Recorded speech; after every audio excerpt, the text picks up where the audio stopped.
Before I share with you some what I do knows, I want to talk with you about what I don't know. All right, I have two older brothers. One was in high school in the early 1970s. And this was a time when a high school GED got you a job. All right, and the college degree was exemplary. My other brother, Pat, was in high school in the early 80s. And by this time, the GED wasn't enough to guarantee employment. You needed a college degree. And if you got one, you had a pretty good chance of getting the kind of job that you wanted after you graduated. Now me, I graduated high school in 1988, got my college degree in 1993. And that college degree in 93 did not mean as much. It was not a ticket, it was not a voucher, it was not a free pass go to anything. So I asked the question, what does your college degree mean? It means you got an education. It means you have more knowledge in a specific subject, vocation. It means you may have more expertise in what your degree is in. But what's it worth? In the job market, out there today, we know the market for college graduates is more competitive now than ever. Now, some of you already have a job lined up. You've got a path where today's job is going to become tomorrow's career. But for most of you, the future is probably still pretty fuzzy. And you don't have that job that directly reflects the degree you just got. Many of you don't even have a job at all. Think about it. You've just completed your scholastic educational curriculum in life, the one that you started when you were 5 years old in kindergarten up until now, and your future may not be any more clear than it was 5 years ago. You don't have the answers, and it's probably pretty damn scary. And I say that's okay, because that is how it is. This is the reality that many of you are facing. This is the world that we live in. The sooner that we become less impressed with our life, with our accomplishments, with our career, with whatever that prospect is in front of us, the sooner we become less impressed and more involved with that and these things, the sooner we get a whole lot better at doing them. So, I'm going to talk to you about some things I've learned in my journey. Most from experience, some of them I heard in passing, many of them I'm still practicing, but all of them I do believe are true. Now, they may be truths to me, but don't think that that makes them mine, because you cannot own a truth. So please think of these as signposts, approaches, paradigms that give some science to satisfaction. They're yours to steal, they're yours to share, liken to your own lives, to personally apply in your own lives, in your own way, should you choose to. So, here we go. Number one, and this should come up on the Jumbotron. Life's not easy. Is it up there? Life is not easy. It is not. Don't try to make it that way. Life's not fair. It never was. It isn't now, and it won't ever be. Do not fall into the trap, the entitlement trap, of feeling like you're a victim. You are not. Get over it and get on with it. And yes, most things are more rewarding when you break a sweat to get them. Number two, I love this. Unbelievable is the stupidest word in the dictionary. Should never come out of our mouths. Think about it. To say, oh wow, what an unbelievable play. It was an unbelievable book, an unbelievable film, an unbelievable act of courage. Really? It may be spectacular, it may be phenomenal, most excellent or outstanding. But unbelievable? Give others and yourself more credit. It just happened. You witnessed it. You just did it. Believe it. What about the other side of unbelievable? You know, that side when we humans underperform or act out of our best character.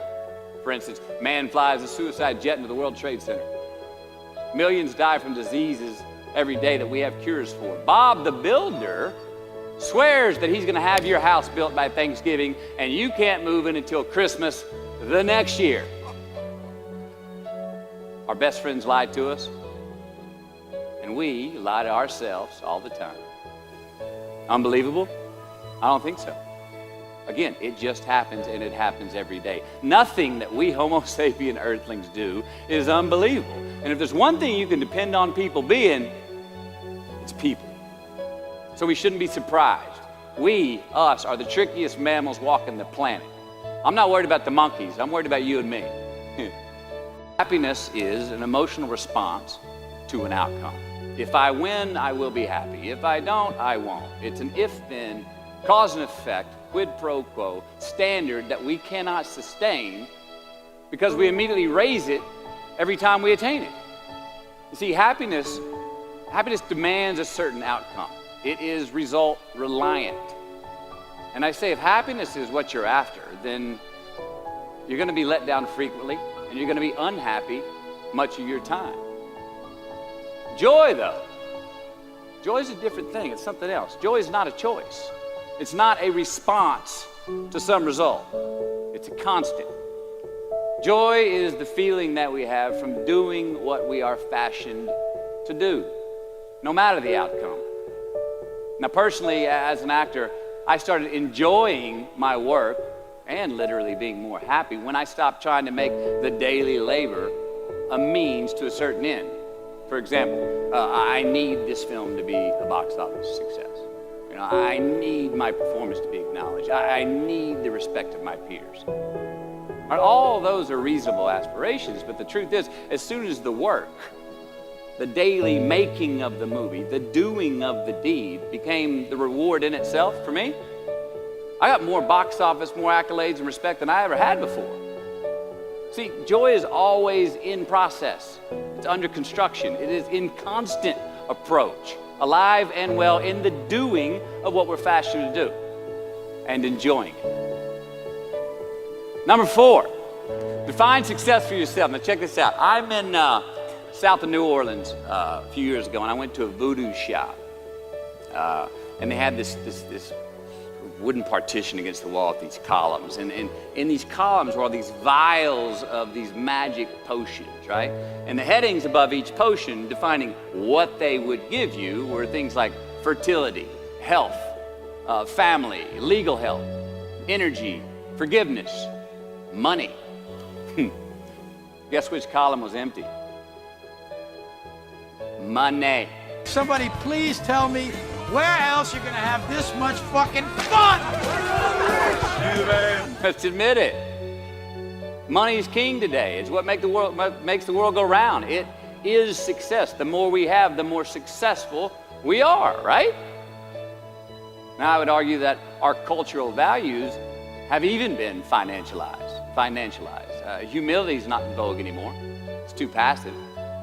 It's a get rich quick on the internet, rich is 15 minutes of fame world that we live in, and we see it every day. But we all want to succeed, right? So the question that we got to ask ourselves is what success is to us, what success is to you.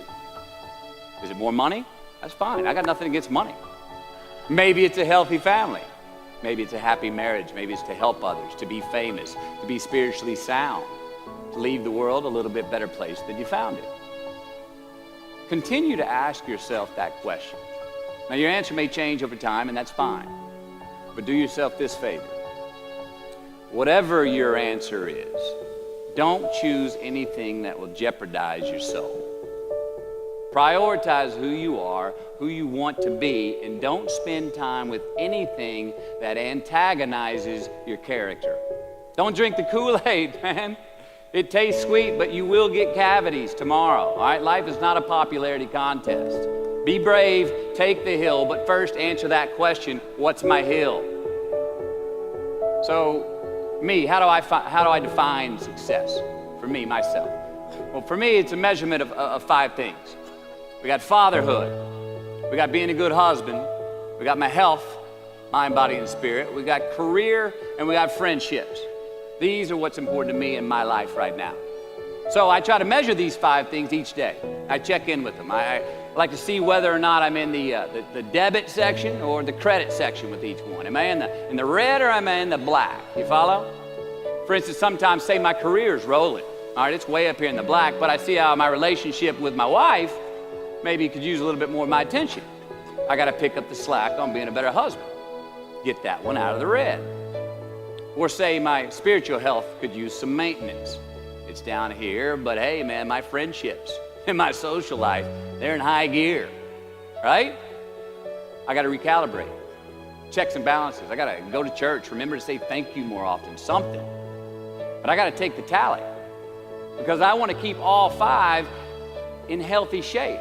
And I know that if I don't take care of them, if I don't keep up maintenance on them, one of them is going to get weak, man.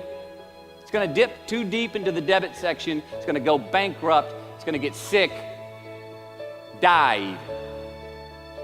So first, we have to define success for ourselves. And then we have to put in the work to maintain it. Take that daily tally. Tend our garden. Keep the things that are important to us in good shape. I mean, let's admit it. We've all got two wolves in us, a good one and a bad one. And they both want to eat. The best I can tell, we just got to feed that good one a little more than the other one. Here we go. Number 5.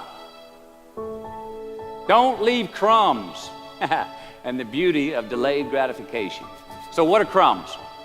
Well, the crumbs I'm talking about are the choices that we make that make us have to look over our shoulder in the future. You didn't pay that guy back the money that you owed him, and tonight you just saw him 3 rows behind you. Shit. You slept around on your spouse, and you just found out that tomorrow she and the lady you're having an affair with are going to be at the same PTA meeting. Shit again. You drank too much last night. You're too hungover to drive your son to his 8 a.m. Saturday morning baseball practice. These are the crumbs. They come in the form of regret, guilt, and remorse. You leave crumbs today, they will cause you more stress tomorrow, and they disallow you from creating a customized future in which you do not have to look over your shoulder. So let's flip the script. Instead of creating outcomes that take from us, let's create more outcomes that pay us back, fill us up, keep your fire lit, turn you on for the most amount of time in your future. These are the choices I'm talking about. And this is the beauty of delayed gratification. All right, tee yourself up. Do yourself a favor. Make the choices, the purchases today that pay you back tomorrow. Residuals. In my business, we call it mailbox money. If I do my job well today, and that movie keeps rerunning on TV, 5 years from now, I'm getting checks in the mailbox. It's a heck of a deal. So whether it's prepping the coffee maker the night before, so all you got to do is press the button in the morning, or getting ready for the job interview early so you don't have to cram the night before, or choosing not to hook up with that married woman because you know you're going to feel horrible about it tomorrow, and her husband carries a gun, or paying your debts on time so that when you do see that guy 3 rows back tonight, you don't have to hunker down in your seat hoping that he don't see you. Get some ROI. You know what that is? Return on investment. Your investment. You. Customize your future.